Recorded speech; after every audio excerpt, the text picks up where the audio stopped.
Look at what the punk did to me. If we catch him, when we catch him, I get double rations.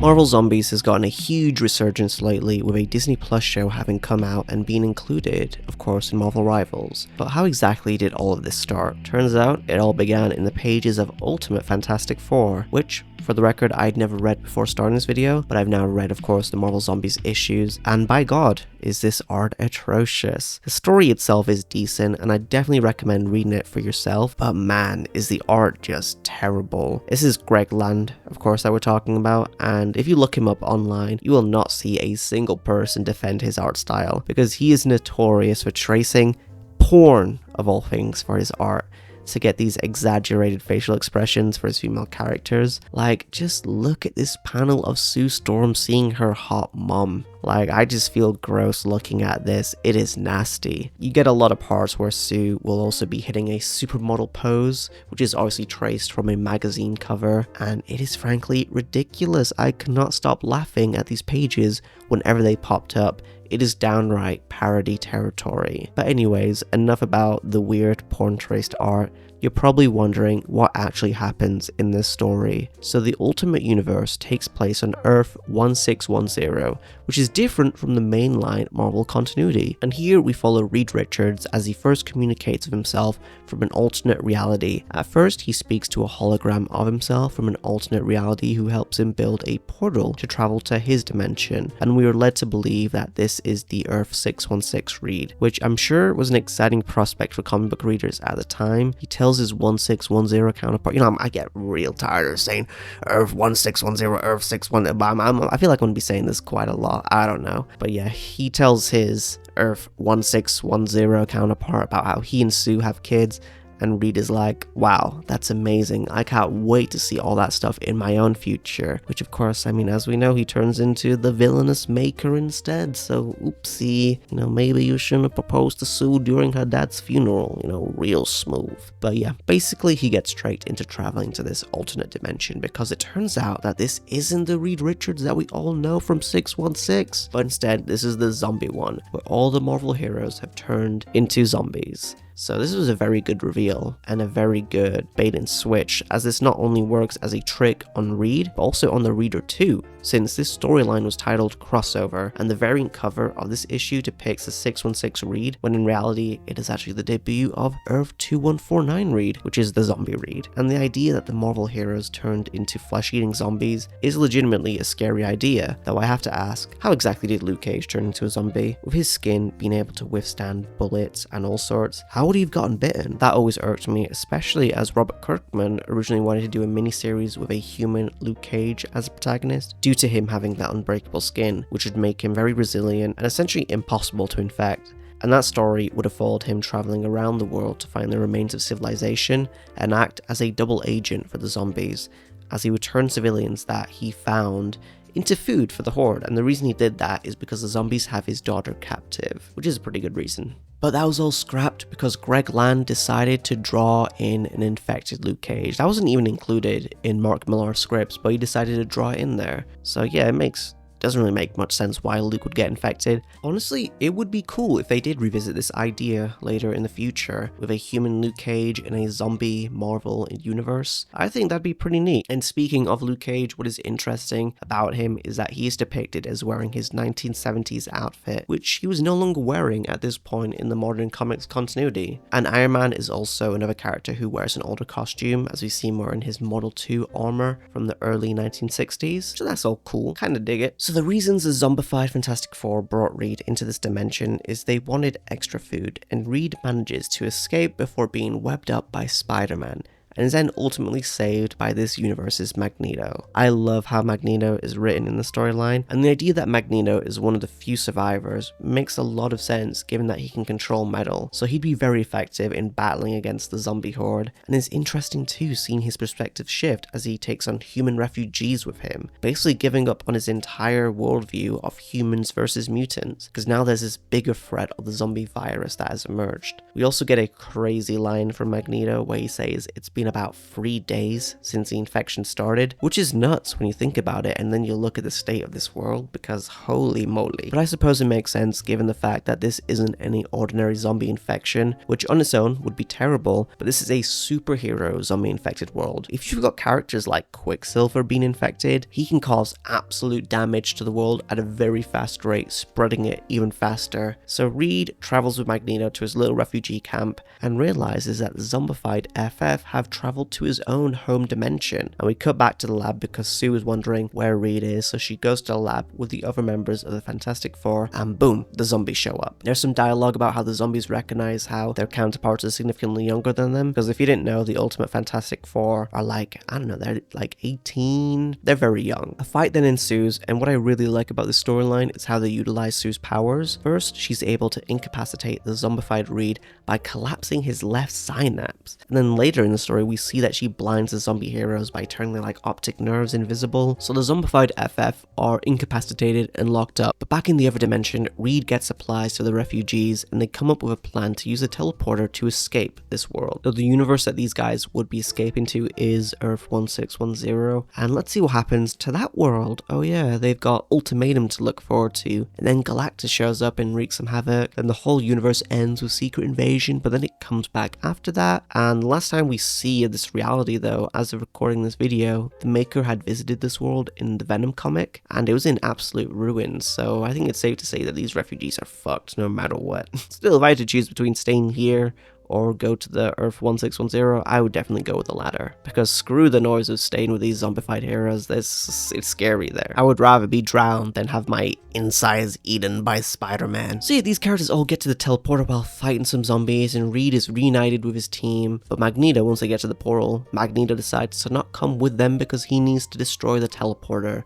which is a shame. You know, would it be neat to actually see him come to the Ultimate Universe and maybe interact with his 1610 counterpart? You know, maybe talk him out of doing that horrible storyline known as Ultimatum? But anyways, the gang returns back to their dimension, and then Sue orgasms, I guess, from seeing her mom. I mean, how else am I meant to interpret this page? Okay, that is a face of someone coming right there. So a bunch of crap happens with Namor and the Skrulls and Johnny and Sue's hot mom, and I'll be honest, I didn't read any of this because it wasn't really relevant for this video. And the art also sucked, but occasionally we get some cuts to the zombified FF who are trapped in the Baxter building, and they act all menacing, being like, ooh, we're gonna get you, you know, when they eventually get out. And the reason they haven't been killed is because the moral dilemma that Reed faces is that these things are sentient forms of life. Sure, they're nightmare fuel, they are zombies that kill and eat people, but they also can talk, they have thoughts, they have feelings, so killing them would be unethical. He thinks the best solution is to return them to their home dimension, even though mate, I would just kill them, but you know, whatever, they're superheroes, at least at this point in the timeline. So skipping all the stories in between these two arcs, Johnny gets pregnant. No, I will not elaborate on that. Turns out there's like an alien baby or life form that's inside his belly that makes him very sick. So in order to cure him, the FF have to travel to Latveria to speak with Dr. Doom, who I guess was redesigned in these issues to more closely resemble his 616 counterpart. A possible reason for this is that Greg Land probably didn't have enough material to trace of the Doom with goat legs, as he, you know, originally had in his original transformation. This might be the first and only time I'm grateful for Greg Land's art, because those hooves were atrocious. I'll say this about Doom, if it ain't broke, don't fix it. And you know, I like how Doom looks here, even if it is traced art. Oh, and also the hot mom is here because Doom is financing her work or something. So Reed asks Doom to help cure Johnny of his pregnancy, and the only way to do that is for them to switch minds, because Doom is that guy. He's like, nah, screw this, we're doing this my way. And this is actually adapting a 616 story where something very similar happened, where they switch minds. And Doom points out, hey look, you're not getting such a bad deal, Reed, you know, switching minds, you're becoming the leader of Latveria, one of the most powerful countries there is. It's not that bad. But yeah, Reed cries anyway because he misses his team, he misses his Sue. So the members of the FF return to the Baxter building to find it under lockdown because the zombies have escaped, and this is actually a very cool sequence. We see the zombie Reed Richards trick the guards into opening the door by talking some major baloney about how he invented a portal to travel to another dimension by simply using a pen and some food ingredients. Then Sue turns them all invisible to make the guards think that they teleported into another reality, so that they are no longer in this room. The IQ on these troops ain't that high, and it leads to a fun sequence of events that leads to some fun gore. Johnny gets healed, but Doom wasn't fully correct in the spell, as he wasn't able to vanquish the alien demon thingy that's in Johnny's chest. So the alien finds another life form to control. And the most powerful being there is turns out to be Doom, who is actually being controlled by Reed Richards right now. So Reed goes into the building as Doom with the parasite in his body and cleans business with the zombies. Then it's revealed to everyone the switcheroo, and Doom reverses the switch because he doesn't want anyone else to take credit for his save, as he wants to be known as the one who saved the world from the zombie invasion. So he enters the portal and is now in the zombie universe. We see the zombies have eaten Galactus, and Doom must now fend for himself in this dimension. What is crazy about this is that we never get a follow-up on what happened to Doom until 2014, which is almost a decade since this comic, as this Doom was never mentioned in any of the Marvel Zombies comics. So it turns out, I guess, Doom fought the zombies for a bit, but he couldn't get infected because of his metal skin. We see Luke Cage try to bite him and it doesn't work, and then I guess he escaped the skirmish and he didn't interact with the zombies ever again. This is all recapped in Ultimate FF issue 4, which is like a rebranding or a relaunch of the series with a new team with like Iron Man, Ben Grimm, Sue. And I'll say this, it is weird going from Doom having goat legs to then not having goat legs to then having goat legs again. It's quite messy and inconsistent. Oh, and if you've read Ultimatum and are wondering how Doom survived getting his head crushed by Ben Grimm, it turns out that was retconned, as that was in fact Sue's hot mom who was impersonating Doom. So that was not actually Doom in that storyline. RIP to, I don't even know her name. I can't remember it. But enough about this Ultimate Universe. You're probably wondering what happened to Magneto after the Ultimate Fantastic Four left his universe, or about how the zombies managed to defeat and eat Galactus. Well, worry not, because in 2006, Marvel published a miniseries that would cover this gap in time to show how Iron Man lost his bottom half, how Spider-Man lost a leg, what exactly happened to Galactus. All these questions will be answered. And this, of course, was the first ever Marvel Zombies miniseries, which I think most people read this first before finding out that I had to do with Ultimate Fantastic Four. At least that's how I kind of discovered it. Looking back at Ultimate Fantastic Four and these issues, I would have at first assumed that Marvel Zombies existed first and that the Ultimate FF was just referencing this, but it blew my mind to discover that the Ultimate Fantastic Four series actually invented this entire concept, which is wild to me because of how much this concept has blown up in popularity, which makes sense because this concept is honestly kind of goated. One thing I want to immediately praise about this first miniseries is the huge improvement in art style. Now, of course, going from Greg Land on Ultimate Fantastic Four, anybody would have been an improvement, but having Sean Phillips on this miniseries is truly special. You may know him from the Criminal series that he did with Ed Brubaker, and I just love the shadows, the coloring, just everything on here. It has a very grimy, muddy feeling that captures the perfect atmosphere and tone for the series. And I also love how the zombies are drawn in particular, as none of them have lips. This is a very distinctive look, which I really admire. And admittedly, you could say it's a bit of a continuity error, since Greg Land did draw the zombies as just having regular lips, and it turns out Phillips' decision to remove the lips was actually kind of a mistake on his part, as when he received Greg Land's art to ensure consistency amongst both series, the images came out very pixelated, so he couldn't make out the finer details. As Phillips states, it looked like all the lips had fallen off and you could see the teeth. That's a quote from him right there. And yeah, this resulted in a very happy accident, as I honestly prefer how the characters look without the lips. It is honestly just so iconic. Also, I love each of the individual comic book covers that this series has, with each of them being a zombified version of a classic Marvel comic book cover, with the first one being a zombified take on the Amazing Fantasy 15 cover. Generally, I'm just a huge fan of solid homage covers all around. My favorite of these would probably have to be the wedding one, and I also love the X-Men cover where Cyclops is holding his own decapitated head. I think that's very creative and gory as well, of course. And some of these are actually really gross, like the Wolverine one where he has a mouth full of eyeballs is, just nasty. These covers just have so much personality behind them, and I wish the later series kept this trend going, with Arthur Soydam doing the covers. And he does the covers for quite a few of these, but he kind of stopped, I believe, from Marvel Zombies 3 onwards. But yeah, huge props to him for these iconic covers. Anyways, as for the actual story, we open up straight after where the first arc of Ultimate Fantastic Four left with the zombies, where the FF have left the dimension with the human refugees, and Magneto has destroyed the portal to stop the zombified heroes from escaping this dimension and infecting others. However, that also means that Magneto is trapped here with the zombies as well. He is surrounded by an entire horde of these heroes, but he still has some fight left in him and uses his powers to face off against this horde. He manages to escape, but but Spider-Man and Colonel America are on the chase. Oh, by the way, I should mention that in this universe, Steve Rogers is referred to as Colonel America instead of Captain America, and he's also president for some time, but he didn't serve a full term, as we'll find out in the next issue. Anyways, these zombies sustain some serious injuries as Spider-Man runs out of webbing and breaks his own leg, and Magneto uses the Colonel's own shield to decapitate a part of his head.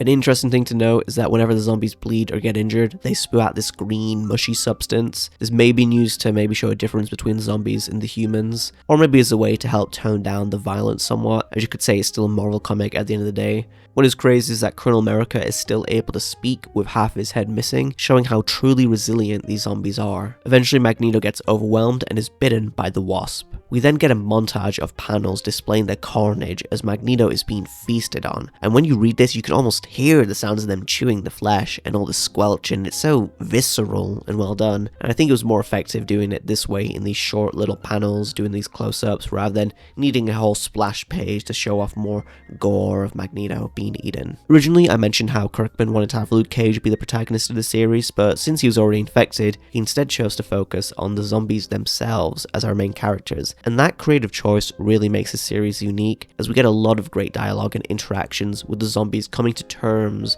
with what they've become, as how their hunger works is that once they feed, they retain more of their intelligence and personalities and can think more clearly once they've satiated their hunger, until they need to eat again of course, and the whole cycle restarts. Although this series is dark, there are some solid moments of dark comedy too, like when Iron Man goads Spider-Man into crying about Mary Jane and Aunt May because he ate them in this universe, and then Luke Cage just drops him. I love this idea of the zombies retaining their sentience after being infected, and this scene where they discuss how it's even biologically possible for them to be still functioning despite some of them not even having hearts like Daredevil or missing parts of their skull is just so fascinating to read, and makes it so much different to many other zombie comic book series like The Walking Dead, which Kirkman also wrote, as we're focusing on zombies rather than human survivors. And this alone makes this a more compelling take on the Marvel Zombies idea than the Disney Plus adaptation, because a huge selling point of this run is the fact that the zombies are aware of their current situation, and you have Peter Parker agonizing over the guilt he feels from killing his wife and aunt. Characters like Wolverine have also lost their healing factors, so any injuries he sustains are permanent. We can also see that Thor is wielding a makeshift hammer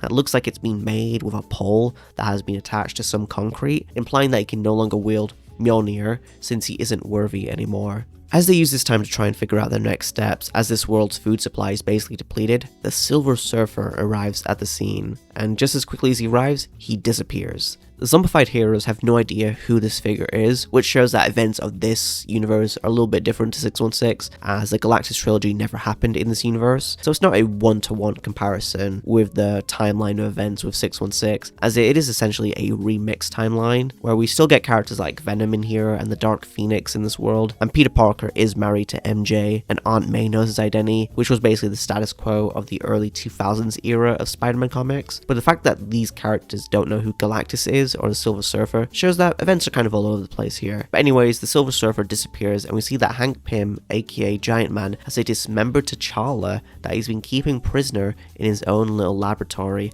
and is slowly dismembering certain body parts to still keep him alive, but also as a way to satiate his hunger so they can think clearly as he's feasting on these little bits. This is quite disturbing, and T'Challa even begs for death when he regains some consciousness, but Giant Man won't allow that because he's quite selfish and evil. We find out later in the prequel comic Dead Days that Hank Pym had planned this whilst he was still human and was fresh from his zombie bite infection when he was leading T'Challa away, just so he could knock him out and capture him for his own nefarious purposes. Which is a dick move to hide your own zombie bite, but whatever. We also get a disturbing line when Hank states that he likes the taste of human flesh so much that even if he were cured, he thinks he would still eat people. The fact that Hank Pym planned to use T'Challa like this from the beginning is messed up. Honestly, Giant Man is probably the most evil character in the series, as we soon see him bite off the Wasp's head when she finds out that Hank has been keeping T'Challa alive. The other zombified heroes meet up with Iron Man, who is annoyed they didn't save any of Magneto for him to feast on, and then the Silver Surfer resurfaces to deliver his message that Galactus is about to come to destroy this world, and then the zombies just lunge at him. It's kind of funny how the zombies just do not care about anything the Surfer is saying, with Colonel America straight up just asking, "What the hell is he talking about?" And this is how Iron Man loses his bottom half, and a lot of minor zombie characters are also killed off in this fight with the Silver Surfer. But then eventually they defeat him, the Hulk bites his head, and we also see that once they feed on the Silver Surfer, the zombies are given the abilities of the Power Cosmic, and can shoot power beams from their hands. So more zombies are killed by those who have the Surfer's powers, as a way to eliminate the competition so that there is, more food for the rest of them. There's less that they need to share with the Horde. We cut back to T'Challa, who has now escaped thanks to the Wasp's assistance, who is just a decapitated head at this point, but still begs to feed on T'Challa, despite not even having a stomach. Magneto's acolytes soon arrive to discover T'Challa and the Wasp, and they are shocked to see another human alive. We cut back to the zombified heroes, who now have to face off against Galactus, but Galactus is too much for them right now, so they have to retreat, and Giant Man takes the heroes to a secret laboratory as he's about to show them that he has the Black Panther, only for him to discover that he has gone missing. Elsewhere, Magneto's acolytes get into a minor skirmish with T'Challa, causing him to throw the Wasp's zombified head at one of them. I really do love how the series chose to focus on Black Panther as one of its central characters, and having been one of the human survivors left is pretty cool. So T'Challa gets onto Asteroid M with the other acolytes, whilst the zombies try to figure out a plan to defeat Galactus. I love this interaction here between Spider-Man and Luke Cage as they're playing cards, and Spidey talks about why he still wears the mask despite not needing to hide a secret identity anymore, and the fact that it's also just torn to shreds. Interactions like these make the series really work for me, as it's even more horrifying that you can recognize the heroes that these characters used to be before they were infected with this hunger. It's really tragic stuff. We also see the zombies pulling out small bits out of their stomachs to re-eat little body parts that they feasted on as a way to satiate the hunger. Eventually, they manage to defeat Galactus with a big laser beam, and the zombies get into a fight with the zombified villains like Venom and Red Skull. Pretty depressing how Venom goes out, as the symbiote is almost at the point of death since the zombies are not suitable hosts. After they defeat everyone, they then eat Galactus, and we get a 5-year time jump as we see the remaining human survivors from Asteroid M return to Earth, with all the zombies having now seemingly vanished. So the question is, where did they go? Turns out that after eating Galactus, they became the new Galactus, or Galacti, whatever the plural of Galactus is. Basically, they are the new devourers of planets, making these zombies a truly terrifying threat as they roam the galaxy for aliens and even living planets to feed on. The original Marvel Zombie series is classic, and I honestly think the best Marvel Zombies content that we've gotten has come from Robert Kirkman, who will also go on to write the Dead Days one-shot and Marvel Zombies 2 after this, with Phillips illustrating. But yeah, the initial miniseries is such a quick and easy read. It's very well paced, and the tone never becomes too miserable as they sprinkle in some moments of dark humor and levity here and there. I find that the best parts are when the zombies just sit down and talk about their current ailments and desire to eat people. It's just so bloody nasty. In the prequel one-shot Dead Days, we see the effects of the outbreak as they first happened, with the series opening up on Spider-Man checking in on Mary Jane and Aunt May, and then eating them as he's been bitten. One odd thing about this comic though is that we cut to Magneto aboard Asteroid M, who expresses some kind of regret about apparently helping get this virus to Earth in the first place by making some kind of deal in order to thin out the Homo sapiens of this world and have the mutants be the majority left to survive. But in a later comic, when we discover the actual origins of this virus, it is completely unrelated to Magneto, so there's a bit of a continuity error there, likely due to different creative teams writing these comics. But yeah, that was always one thing that irked me about this one shot. I already mentioned how Giant Man tricked Black Panther, so we already know he's a dick. Honestly, I don't have too much to say about this one shot. It's a fun read, though I do feel like the characterization is a bit off at times. For instance, we see what happened to Reed Richards in this universe to turn him crazy, and we see his children were killed by a zombified She-Hulk who was able to get into the Baxter building and kill them. This obviously scarred Reed, and at first we see him examining the zombies to try and find a cure to the infection, but becomes so enamored by the zombies and calls them an evolution of humans, which pisses Sue off since one of these evolved zombies killed their children. Eventually Reed tricks his team and infects them all into zombies and gets himself turned while smiling about it all, being full loony. I understand losing his kids is very traumatic, but I don't know if it'd make him go full crazy villain turn like this, where he'd even trick his own teammates. Maybe it's just the pacing of this comic, since this is a one-shot and not a full-on miniseries like the other one, so it seems very quick, this heel turn, since there are not too many pages dedicated to just Reed turning crazy, as this is an ensemble cast that we're dealing with. And overall, I think that's where this comic falls short for me, because there are a lot of characters that we jump from, and the whole thing just feels so unfocused and way too big of a story to only tell in one single issue. And regarding characterization, I'm just going to assume that this Reed Richards, before he turned crazy, was basically identical to his 616 counterpart. It's crazy, honestly, how in most of these Marvel Zombie storylines, the Fantastic Four are always the first ones to get turned, because it also happens in Resurrections and in the latest Red Band series as well. It would be neat to get a story where they don't immediately turn and maybe they survive for a bit longer, but oh well. Reed's turn to being evil probably felt a little rushed and forced because they needed his character being in a certain place for when his arc would start in Ultimate Fantastic Four, so since this is a prequel, there might not have been much that Kirkman could have really done. Also, with the reveal that Magneto had a role to play in causing the virus, which will never be elaborated on in future storylines and is basically forgotten about, except for Evil Evolution, oddly enough, where Reed mentions that Magneto had some part in this infection, which I don't understand how Reed knows about it, or how many people even know that Magneto supposedly had this part to play in the virus, as when he encounters the X-Men, they don't mention how he may have caused this in the first place, so I'm going to assume they don't know, which in that case feels like a missed opportunity for some interesting drama between Magneto and the X-Men if they knew that he supposedly caused this. Yeah, a lot of this just feels uncooked. Reed turning to become a villain didn't have enough time to develop, there are just too many characters to focus on, and Magneto's apparent role in starting this whole virus never gets fleshed out on, and is contradicted in later comic book storylines. Also, in the panel where all the heroes are on the helicarrier, we see Black Cat, which is inconsistent with the Ash crossover because we see Black Cat be infected in that, and that's earlier in the timeline, so they don't exactly match up, these two comics, in that regard. But apparently, these are two different characters, and the Black Cat we see in this panel is not Felicia Hardy, but is her twin sister, Felicity Hardy, who is known as Nightcat. This comes from Joe Quesada, the editor-in-chief at Marvel, who made this statement: "The Marvel Zombies world is not exactly like the regular Marvel universe. Our Captain America is their Colonel America. Their Reed Richards is evil. A lot of the costumes are from different eras in our world. We assumed it was obvious from the context that in the Marvel Zombies world, Felicia Hardy has a twin sister, Felicity Hardy, who is the costume adventurer known as Nightcat." Yeah, I'm calling BS on that. I think this was a continuity error, then someone pointed it out, and he just came up with this as an excuse. But whatever, it's a minor thing, but figured I'd point it out anyway. Anyways, Colonel America heads back to Avengers Towers to try and figure out a plan to cure themselves since they've regained consciousness, but they end up eating Jarvis instead, which was referenced in the original miniseries. Nick Fury, meanwhile, gets all surviving heroes into the helicarrier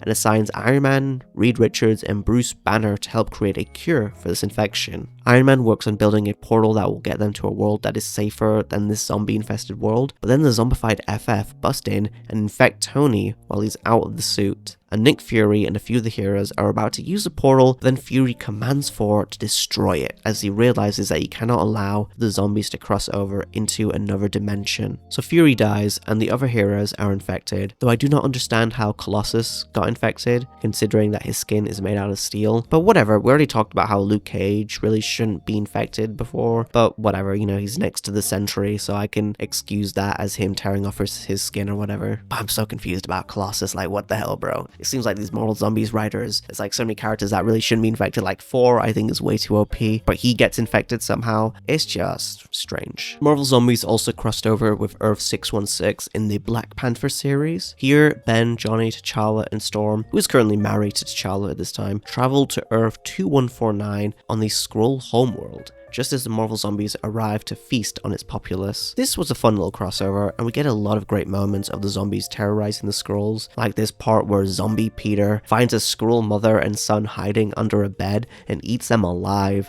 and mocked them for being bad at hiding, which is just savage. Kinda makes it funny how people often think of this Spider-Man being one of the nicer zombies there is in this universe, like he's the good one, yet he still does despicable stuff like this. Admittedly, he does get a redemption arc later on, but yeah, when you remember all the evil carnage he did early on, like this, it makes you think, man, why couldn't you have redeemed yourself a bit earlier on? The writing is great too, the voices of the characters manage to feel very consistent with how Kirkman wrote them, and if you're wondering, this story takes place in between the first two Marvel Zombies minis, so we're seeing them whilst they're on their Galactus rampage devouring different planets, and the banter between the zombies is so well done. Moments like when Peter hates himself for everything he's done and wants to die moments after feeding feel very in line with how he was written in the main miniseries. There's also a great part where some Skrulls disguise themselves as Thanos and Death, and Peter begs to die, but then they don't do anything, and that's when they realize they're just Skrulls. They even suggest that they could be left alive so that they could breed for them, but they are quickly devoured. It is interesting to see the zombies actually consider the possibility of having a breeding program for their victims so they can have a continuous food supply, as this gets brought up again in Marvel Zombies 2 when they come back to Earth. So the continuity feels very seamless with these different comics, which I love. I do have to point out though that Wolverine says come. Like, why did they spell it like that? I had to check my eyeballs to make sure I was not misreading that.